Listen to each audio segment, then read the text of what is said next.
Queridos hermanos, hoy nos vamos a referir al Evangelio de Mateo, 21, 33, 43. Vamos a decir algunas cositas de Mateo.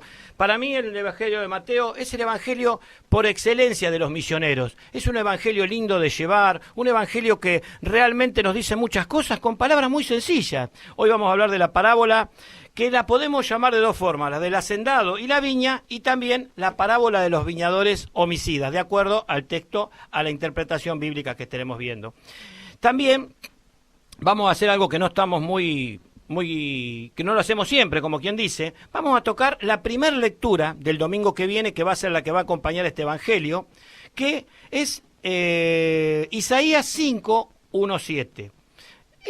La parábola que nos trae el Evangelio hoy sería un resumen de la historia de Israel. En este caso, podemos tener en cuenta que también sería sacado del profeta Isaías, pero fíjense que Jesús en este momento se dirige ¿a quién? A los jefes religiosos del momento. ¿Quiénes serían en ese momento? Los jefes en ese momento serían los sacerdotes, los ancianos, los fariseos, aquellos fariseos hipócritas que eran con esa levadura, porque esa levadura falsa, la falsa doctrina que enseñaban, hagan lo que yo digo, pero no lo que yo hago, sería el tema. Pero ¿por qué se dirige Jesús? Sería una respuesta a que le habían preguntado sobre el origen de su autoridad. Por eso pone esta parábola. Jesús, en esta parábola, aclara varias cosas sobre el origen de la autoridad. El hijo, el heredero, Jesús.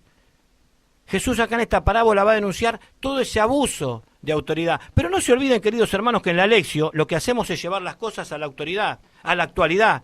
Yo no sé si hoy en día las autoridades hacen algo de abuso con respecto a este pueblo, que a veces tal vez lo oprimen un poquito, pero no vamos a entrar en ese tema porque no es el mío. Pero bueno, Jesús siempre es nuestro amigo. Jesús es aquel amigo fiel. Por eso le decimos que nos oiga como amigo nuestro que es. Oye, Jesús, oye, amigo mío. Me acerqué a tu puerta, fueron muchas veces a charlar contigo, pero nunca estás.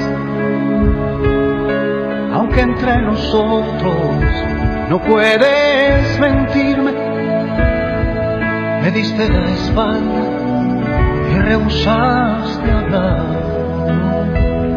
Pero no quisiera seguir mi camino, viendo que este mundo te está haciendo mal y mal, que cada momento se hace más pesado. Déjame ayudarte. Y bueno, queridos hermanos, vamos a entrar ya en tema y vamos acá a escuchar de los labios de Alejandro Asile al profeta Isaías 5, 1, 7. Ale. Voy a cantar a mi amigo el canto de mi amado por su viña. Mi amigo tenía una viña en un fértil collado. La entrecavó, quitó las piedras y plantó buenas cepas. Construyó en medio una torre y cavó un lagar. Esperaba que diese uvas, pero dio agrazones. Ahora, habitantes de Jerusalén, hombres de Judá, por favor, sed jueces entre mí y mi viña. ¿Qué más podía hacer yo por mi viña que no hubiera hecho? ¿Por qué cuando yo esperaba que diera uvas, dio agrazones? Pues os hago saber lo que haré con mi viña. Quitar su valla y que sirva de leña. Derruir su tapia y que sea pisoteada. La convertiré en un erial, no la podarán ni escardarán. Allí crecerán zarzas y cardos. Prohibiré a las nubes que lluevan sobre ella. La viña del Señor del universo es la casa de Israel, y los hombres de Judá su plantel preferido. Esperaba de ellos derecho, y ahí tenéis. Sangre derramada, esperaba justicia, ahí tenés lamentos. Queridos hermanos, el tema es la canción de la viña, y justamente los 6 lamentos que la siguen, pero específicamente el castigo para los pecados. Acá también podemos ver, a continuación vamos a ver la parábola justamente de los viñadores homicidas. No podíamos dejar pasar esta primera lectura que vamos a tener el domingo, porque justamente está referida al mismo tema que el Evangelio. Qué lindo poder hablar en parábolas, ¿no? entender estas parábolas. Fíjense que en esta parábola justamente se toca la viña. Fíjense con cuántas cosas sencillas el Señor nos lleva las cosas a la actualidad. En esta parte yo diría que habla de cositas botánicas, como en otra, como sería la viña, la vid, pero él también la usa, por ejemplo, cuando se expresa por medio de la higuera. Entonces, con estas cosas sencillas vamos a pasar al Evangelio, que luego analizaremos juntos, con el Evangelio de Mateo 21, 33, 43. Alejandro. En aquel tiempo dijo Jesús a los sumos sacerdotes y a los ancianos del pueblo: escuchad otra parábola. Había un propietario que plantó una viña, la rodeó con una cerca, cavó en ella un lagar, construyó una torre y la arrendó a unos labradores y se marchó lejos. Llegando el tiempo de los frutos, envió a sus criados a los labradores para percibir los frutos que le correspondían. Pero los labradores, agarrando a los criados, apalearon a uno, mataron a otro y al otro lo apedrearon. Envió de nuevo a otros criados, más que la primera vez, e hicieron con ellos lo mismo. Por último, les mandó a su hijo diciéndose, tratarán respetando a mi hijo. Pero los labradores, al ver al hijo, se dijeron: este es el heredero, venid, lo mataremos y nos quedaremos con su herencia. Y agarrándolo, lo sacaron fuera de la viña y lo mataron. Cuando vuelva el dueño de la viña, ¿qué hará con aquellos labradores? Le contestan: hará morir de mala muerte a esos malvados y arrendará la viña a otros labradores que le entreguen los frutos a su tiempo. Y Jesús les dice: ¿No habéis leído nunca la Escritura? La piedra que desecharon los arquitectos es ahora la piedra angular. Es el Señor quien lo ha dicho. Ha sido un milagro patente. Por eso os digo que se os quitará a vosotros el reino de Dios y se dará a un pueblo que produzca sus frutos. Palabra de Dios. Me acerqué a tu puerta. Fueron muchas veces a charlar contigo, pero nunca estás. Aunque entre nosotros no puedes mentirme, me diste la espalda y rehusaste hablar. Pero no quisiera seguir mi camino viendo que este mundo te está haciendo mal y mal, que cada momento se hace más pesado. Déjame ayudarte, ya no dudes más. Yo he venido a... Y bueno, vamos al texto. Primero vamos a hacer una aclaración. Acuérdense, me pongo en aquella mesa larga que tenemos de la lectura de los miércoles. Acuérdense que cuando hablamos de los evangelios, el primer evangelio que fue escrito fue el de Marcos, ¿no? Y de ahí, bueno, basado en Marcos, luego escriben Lucas y Mateo. Fueron unos 10, 15 años después, más o menos, que se escriben, o un poquito más. Pero ¿por qué digo esto? Porque si nosotros vemos en los sinópticos, también en Marcos, se encuentra esta historia. Acá lo tengo, que es Marcos 12, 1-12. Y acuérdense que las fuentes eran de ellos, Marcos, y la fuente Q, una fuente que no era muy cierto su. Pero bueno, no vamos a ese tema. Acá también tenemos algunas palabritas que tenemos que ver antes de arrancar.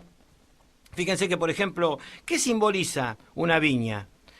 Cuando nosotros hablamos de la viña del Señor, ¿qué nos da? Nos da esa sensación de paz, de prosperidad, de amor. ¿Por qué? Porque cuando nos vamos de este mundo, ¿dónde vamos? Y a veces vamos a la viña del Señor.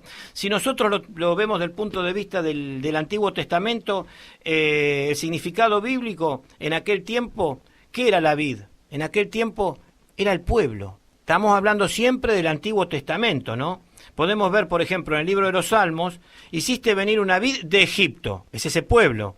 Echaste las naciones y la plantaste.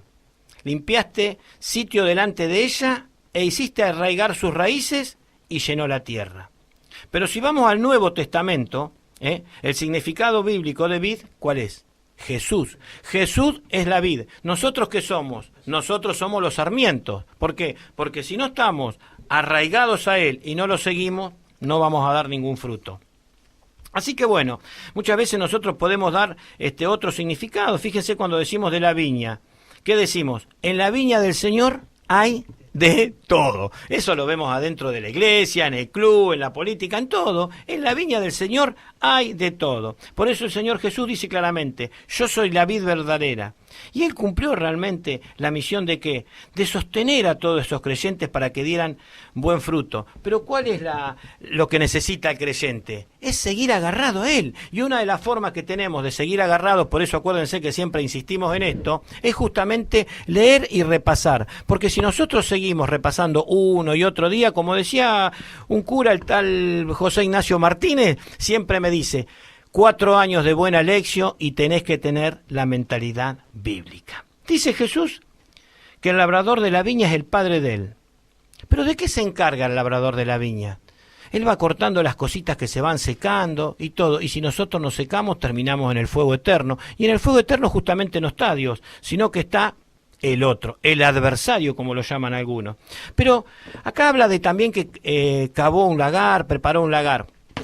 El lagar también es algo lindo de describirlo, porque ustedes fíjense que en este pasaje está referido al lagar como el lugar donde se prensaban las uvas. Bueno, las uvas, el mosto, el resultado sería el vino. Pero en ese lagar también servía para prensar las aceitunas, para sacar justamente el aceite, y también para la manzana, porque de la manzana sacaban la sidra. Pero me estoy yendo un poquito por la rama porque me vino a la cabeza, cerramos los ojitos y le damos. También hay una torre de vigilancia. No se olviden que cuando él planta la torre de vigilancia, ¿qué quiere decir? Que está continuamente custodiándonos para que no nos caigamos. Él tiene una torre de vigilancia, el angelito guardán que tenemos cada uno arriba de nosotros. Se la va a arrendar a unos viñadores. ¿Quiénes van a ser esos viñadores? Esos viñadores van a ser esos sumos sacerdotes, escribas, los hipócritas, los fariseos. A veces digo la palabra hipócritas y fariseos porque entre nosotros y nosotros mismos a veces somos un poquito hipócritas, ¿no? Haz lo que yo digo, no lo que yo hago. ¿Cuántas veces le erramos el palo al gato? Y capaz que no es de maldad, es que nos olvidamos simplemente, nos alejamos del Señor. Por eso yo siempre digo, como últimamente decimos todos en la lección, el Señor no quiere que le digamos no me sueltes de la mano. Si Él la tiene siempre extendida, nosotros nos soldamos de su mano. Por eso no seamos así. Vamos a ir al versículo 34 que dice, cuando llegó el tiempo de la vendimia, ¿qué es? La vendimia, el fruto. Cuando llegó el tiempo de la vendimia, envió a sus servidores para percibir los frutos. Pero los viñadores se apoderaron de ellos y a uno lo golpearon, a otro lo mataron y al tercero lo apedraron. Esta es una parábola que yo pienso que es la primera que está dirigida tan directamente, porque se lo dice realmente en la cara, a aquellos líderes religiosos del momento. Fíjense que acá está identificándolos directamente. Si nosotros lo vemos de un punto de vista mundano, esta situación era muy clara para esa época. Y para hoy también. Fíjense que la Biblia es tan actual como a veces dicen el tango, todas las letras también, pero la Biblia es actual total. Fíjense que en aquel momento la gente que trabajaba a veces era saqueada de sus bienes por aquellos que querían vivir del fruto de los demás.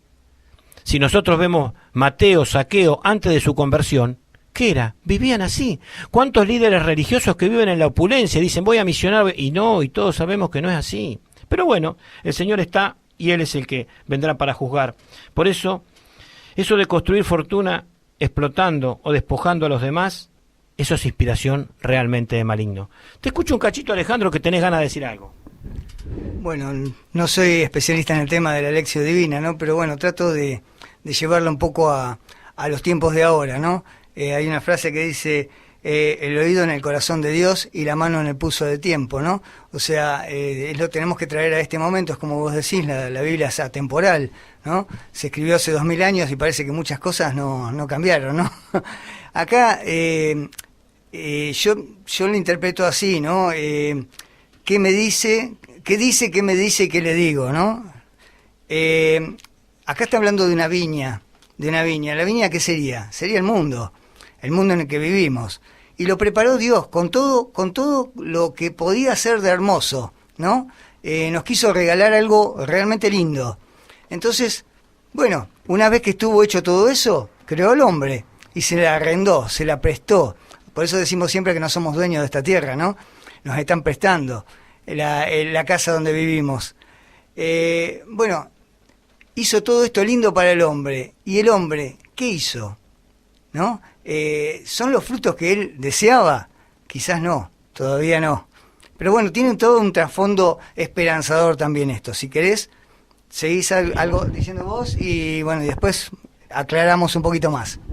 Pero Jesús, en realidad lo que él quiere es que veamos más allá del punto de vista que nosotros tenemos, que es humano. El punto de vista humano nos lleva a la ambición desmedida, a la envidia, pero el dueño de la viña es Dios. La viña, como decíamos en aquel momento, para los hebreos, si lo tomamos desde ese punto de vista, era el pueblo de Dios. El pueblo que Dios, no se olviden que Él lo había elegido a Israel. ¿Y los servidores quiénes son? Los servidores que vamos a ver acá en esta lectura son los profetas. Vamos al versículo 33. El propietario volvió a enviar a otros servidores, pero en mayor número que los primeros, pero los trataron de la misma manera. Fíjense que Jesús lo que hace, defiende la autoridad de los profetas, de esos profetas que había enviado Dios. Pero fíjense que los sumos sacerdotes y los ancianos los masacran. Fíjense que acá lo que hace Jesús es siempre hacernos abrir los ojos. Y en este caso, Él estaba desenmascarando a la autoridad de estas personas que los masacraron a los profetas. Fíjense que lo que hacían ellos, que lo vamos a ver un poquito más adelante ahora, era la manipulación del pueblo. Pero, queridos hermanos, si nosotros vemos que dice el versículo 37, finalmente les envió a su propio hijo pensando, respetarán a mi hijo. Respetarán a mi hijo. Hay que enviar al hijo. Pero bueno, si Jesús hace esto, ¿por qué justamente? Por amor. Por eso, vamos a pensar un poquito. Envió a su hijo. Era el plan de él, por amor. Cuánto he esperado este momento. Cuánto he esperado que estuvieras así. Cuánto he esperado que me hablaras. Cuánto he esperado que vinieras a mí. Yo sé bien a qué has venido. Yo sé bien por qué has llorado. Yo sé bien lo que has sufrido. Pues de tu lado no me he ido. Pues nadie te ama como yo. Y vamos al versículo 37. Finalmente les envió a su propio hijo, pensando, respetarán a mi hijo. El hijo es Jesús. Dios ha enviado a su hijo. Esa es la respuesta de Dios a la maldad de los hombres. A esos hombres que lo traicionan. ¿Y el Señor qué hace? Les envía a sus hijos, ¿para qué? Se lo envía por amor, para demostrárselo. Esto me lleva también a pensar en el padre de la fe. ¿Quién fue? Abraham. Abraham también entregaba a su hijo por amor a Dios. Pero fíjense que a veces nosotros nos ponemos tan mal por los problemas que tenemos, o a veces nos ponemos mal porque las cosas no salen como queremos. Pero Dios, como decimos siempre, nunca nos trae problemas. Él siempre nos trae desafíos. A veces tenemos problemas hasta en la familia, en los que más nos duele, pero siempre son desafíos. ¿Y un desafío para qué sirve? Para saltarlo y crecer. Ustedes fíjense que, como decimos siempre, la crisis, ¿qué trae? Esto lo dijo un chico bastante conocido, un tal Einstein, no sé si alguien lo sintió nombrar, que dijo, la crisis lo único que trae es crecimiento. La parábola está centrada, para mí, en respetar al hijo. ¿Qué es esto? Después Alejandro me hablaba algo que se lo voy a dejar a él, el temita de la piedra angular, que es un tema, como me estaba diciendo, fundamental. Pero cuando digo respetarán a mi hijo, también me viene a la cabeza. Porque acá se trata de aceptar o rechazar a Jesús. ¿Qué quiere decir con esto?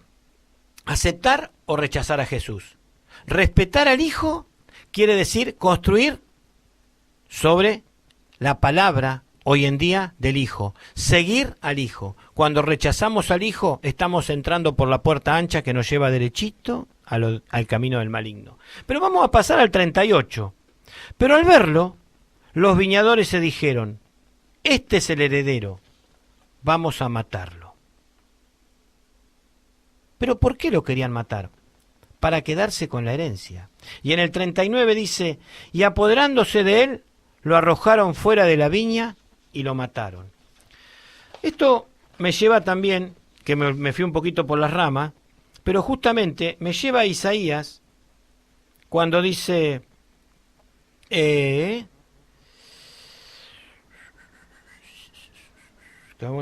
los habitantes de Jerusalén, sean ustedes los jueces entre la viña y yo.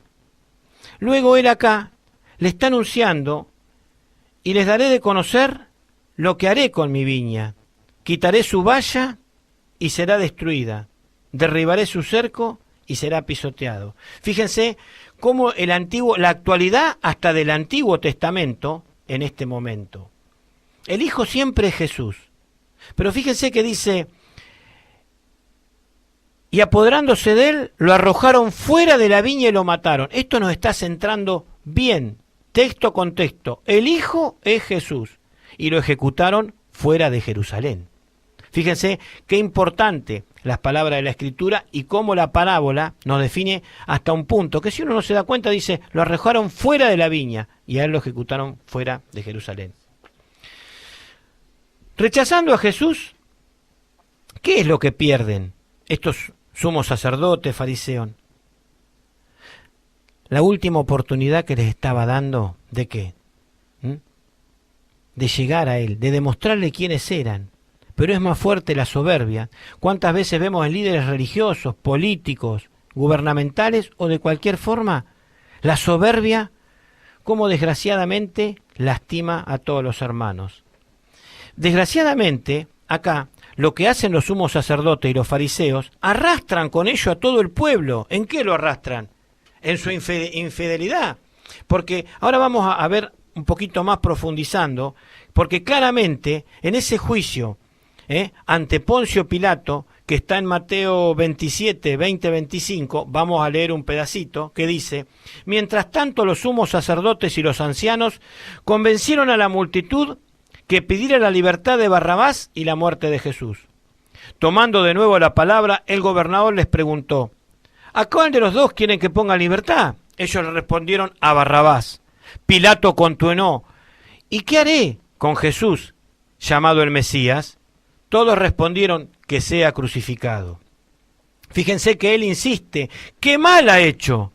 Pero ellos gritaban cada vez más fuerte, que sea crucificado. Al ver que no se llegaba a nada, sino que aumentaba el tumulto, Pilato hizo traer agua y se lavó las manos delante de la multitud diciendo, yo soy inocente de esta sangre, es asunto de ustedes. Y todo el pueblo respondió, que su sangre caiga sobre nosotros y sobre nuestros hijos. Esto me llega a pensar, ¿por qué la seguridad de Pilato cuando decía esto? Acá hay un temita que es muy lindo saber, porque fíjense que yo siempre digo la interpretación del creyente de analizar los sueños. Qué lindo que es cuando nos comunicamos mediante los sueños. Fíjense que acá dice, arrojaron fuera de la viña y lo mataron. ¿Por qué se lava las manos? Claudia, que era la mujer de Pilato, en un sueño, a ella se le presenta y le dicen que le avisara a Pilato que iba a derramar la sangre de un inocente. Obviamente Pilato era un tipo que estaba preparado para darse cuenta que era como Claudia le decía. Entonces, ¿qué hace? Se lava las manos, por eso decimos te lavaste las manos. Fíjense que se lava las manos porque sabía, y él inclusive insistía, porque fíjense que dice, Pilato continuó. ¿Y qué haré con Jesús? Pilato, yo calculo que en el fondo tuvo la intención de hacer justicia de verdad y realmente dejarlo en libertad. Pero fue el pueblo. ¿Por qué? ¿Pero por qué esto? Porque era el plan de Dios. Fíjense que con esto Dios nos cambia la vida. Desgraciadamente esto ya era el plan de Dios y no podía cambiar. Si vamos al 40 dice, cuando vuelve el dueño, ¿qué les parece que hará con ellos? ¿Qué les parece que hará con aquellos viñadores? ¿Qué le responden? Acabará con esos miserables y arrendará la viña a otros, que le entregarán el fruto a su debido tiempo. Pero el dueño de la viña es el Padre misericordioso. No nos vamos a poner a hablar del hijo pródigo porque no terminamos más. Pero, ¿qué quiere probar? Quiere probar que estaba dispuesto a perdonar y a ofrecernos otra oportunidad. Por eso, queridos hermanos, es tan feo y tan doloroso cuando a veces, como digo siempre, con ese músculo tan chiquitito que se llama lengua, se hace tanto daño y que a veces se mata más a una persona, ya lo dijimos la semanita pasada, con la lengua que con un cuchillo o una pistola. Por eso, si el Señor está dispuesto a perdonar, ¿por qué no perdonamos nosotros también? ¿No creemos acaso en la conversión? Si es tan linda la conversión. Pero el plan de Dios nunca va a fracasar. ¿Por qué digo que el plan de Dios nunca va a fracasar? Porque fíjense que esos que lo traicionan, obviamente, van a tener una nueva oportunidad. Y es fácil saberlo. ¿Por qué? Porque en el momento que a Jesús lo estaban crucificando, estaban los ladrones. Y acuérdense que en el último momento, cuando le dijo que quería estar con él en el paraíso, era el último suspiro prácticamente de este ladrón, del buen ladrón. Y fue al paraíso. Entonces, ¿por qué? ¿Por qué nosotros no podemos estar? Si nos dimos cuenta un montón de tiempo antes que tenemos que convertirnos. Pero acá le dice, otros darán frutos, esos frutos que Dios espera. Pero ¿qué pasa? ¿Cómo se demuestran los frutos? Con el alma, con la misión. Muéstrame tus hechos, muéstrame tus obras. Dime, ¿quién eres? ¿Con tus obras me vas a mostrar quién eres? ¿Qué le querés demostrar al Señor? Las palabras se las llevan el viento, pero los hechos no. Por eso yo hablaba justamente de esta hermana Elena, esta hermana misionera, que la he visto hacer muchas cosas. Como la he visto, dentro de todo, ir a limpiar a algunos chicos que estaban privados de la libertad en el hospital regional, y cuando eran atendidos de una forma despectiva a veces en otros lugares, ella iba hasta los bañaba. Eso es amor. Por eso no me puedo olvidar de esta querida hermana que nos acompaña siempre en la pastoral penitenciaria. Queridos hermanos, esa alma misionera... Señor, toma mi vida nueva antes de que la espera desgaste años en mí. Estoy dispuesta a lo que quieras, no importa lo que sea, tú llámame a servir. Llévame donde los hombres necesiten tus palabras, necesiten mis ganas de vivir. Donde falte la esperanza, donde falte la alegría, simplemente por no saber de ti.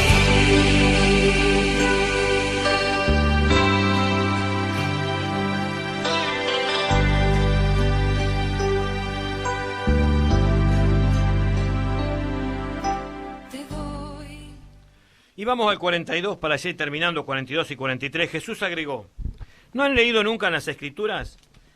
La piedra que los constructores rechazaron ha llegado a ser la piedra angular. Esta es la obra del Señor, admirable a nuestros ojos. Por eso les digo que el reino de Dios les será quitado a ustedes para ser entregado a un pueblo que le hará producir sus frutos. La piedra angular, Alejandro, te vas a referir vos. Yo digo solamente un detallecito que hay que dice que el Señor cambia la expresión reino de los cielos al reino de Dios. ¿Pero por qué lo hace esto? Yo pienso que lo hace para, utilizo un término más grande. ¿Por qué? Porque se está preparando con el término reino de Dios para incluirnos a nosotros, a los no judíos, a todos los paganos. En el reino de Dios estamos todos. A todos que vienen de las otras naciones. Por eso dice que el reino de Dios sería quitado y entregado a la nación que produjese más frutos, ¿no? Por eso, cuando es quitado a los judíos, se le va a dar a toda la iglesia. Por eso dice el apóstol Pedro en la segunda carta, dice, pero vosotros sois linaje escogido, real sacerdocio, nación santa, pueblo adquirido para posesión de Dios, a fin de que anunciéis las virtudes de aquel que os llamó de las tinieblas a su luz admirable. Fíjense que los paganos, aquellos que por ahí, ellos rendían culto a muchos dioses, fueron aceptados. ¿Por qué? Porque lo importante es que el Señor es el único que puede ver el corazón. El maligno no puede. Y el Señor sabe todo, porque es Dios. A ver, Alejandro, ¿qué nos podés contar de la piedra angular? ¿Qué nos querés decir? Bueno, la piedra angular es la piedra fundamental, ¿no? Antes vos pensás un poquito en las pirámides de Egipto. Mirá vos, te llevo a cualquier lado. ¿Qué elegían ahí? Las piedras lisas, ¿no? Que pudieran apilar una arriba de la otra. Hasta que, bueno, que el hombre se da cuenta de que puede hacer arcadas, ¿no? Y las arcadas no se pueden hacer con piedras solamente lisas. Hay una piedra, que es la que se pone en el medio, que es la piedra angular. Es la piedra fundamental donde vos podés asentar toda la arcada y no se te va a venir abajo, ¿no? Entonces esa piedra es evidentemente Jesús. Apoyado sobre él no podemos hacer macanas, digamos, ¿no? O sea, vamos a estar siempre a la luz del Evangelio, seguramente. Esta parábola más la leo y más te da, ¿no? Porque la verdad que es impresionante. Pero bueno, seguimos un poco. Por eso es tan bueno, yo quería que destacara eso, ¿no? Que el tema de la piedra angular es el apoyo. Fíjense que si nosotros no nos apoyamos en él, nos torcemos, nos caemos, como daba a entender. Pero si nosotros estamos apoyados de él, podemos lograr cualquier cosa. Y como para ir terminando esto, me voy a ir un cachito a Juan 15, pero no lo voy a leer todo, que dice, el que permanece en mí y yo en él, ese da mucho fruto, porque separados de mí no podéis hacer nada. Si alguno no permanece en mí, es arrejaros fuera. Como el sarmiento se seca y luego lo recogen, lo echan al fuego y arden. Si permanecen en mí y mis palabras permanecen en vosotros, pedís lo que queréis y lo conseguiréis. Jesús es nuestro amigo fiel. Muchas veces decimos, ¿y ahora qué voy a hacer? Por eso, esto también me lleva a hablar un poquito del tema. Pide y se te concederá. Vamos a dar el concepto de providencia y vamos a qué nos dice. ¿Por qué el Señor nos da la providencia? Porque el Señor nos pone en apuro, porque la providencia divina es la herramienta que tiene el Señor para decir, el que tiene la última palabra, el que puede dar y quitar, soy yo.